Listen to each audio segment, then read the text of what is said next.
Another day, another kain. At dahil maaga nga po ang out namin, ako po ay nag-aya na kumain sa steakhouse dahil po ako ay nagugutom na. At ayan nga po, at pakanta-kanta pa ang aking kaibigan na si Miss Donato. Tumambay nga po muna ako dito sa labas at naghihintay na kami tawagin para pumasok. At kami po ay pumila na at dahil kami malapit ng papasukin. Bigla nga po kami nakita ng aking mga batchmate at kahit hindi kami niyaya nila, ay kaibigan ko pa rin sila. At naiinip na daw po sila at kanina pa sila nakatayo dito sa labas. At sa wakas ay pinapasok na rin kami at pumunta na daw kami sa aming table at baka kami maunahan pa ng iba at marami pang nakaabang at nakapila sa labas. Ayan nga po pala yung aking mga kaibigan. Nandito rin pala sila sa steakhouse.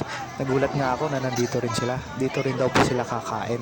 At dahil apat lang kami, sumama na kami sa kanila kumain dahil magkakabats naman kami. Ganyan talaga yung mga kaibigan ko na yan, hindi nagyayaya, may sari-sariling mundo. At ayan na nga po ang hinihintay ng lahat. At sinerve na nga po ni Kuya ang aming mga order. At dahil pare-parehas ang order nila, ginaya ko na rin sila kasi yun daw yung masarap dito. Kakain na po kami at mukhang gutom na tong mga kaibigan ko at napaghahalata ang gutom na nga talaga.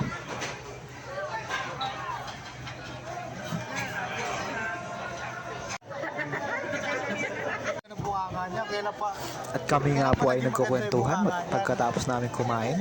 At ayan nga po at pinasukan na naman ang hangin ng aking kaibigan na si Miss Donna. Di ko alam kung nasobrahan ba sa pagkain to o sadyang may hangin lang talaga ang ulo nitong kaibigan ko na to. Ayan nga po ang isa at magpapapicture pa daw.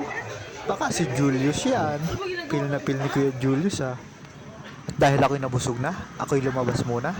By the way, ako nga po pala si Matt, factory worker dito sa Taiwan.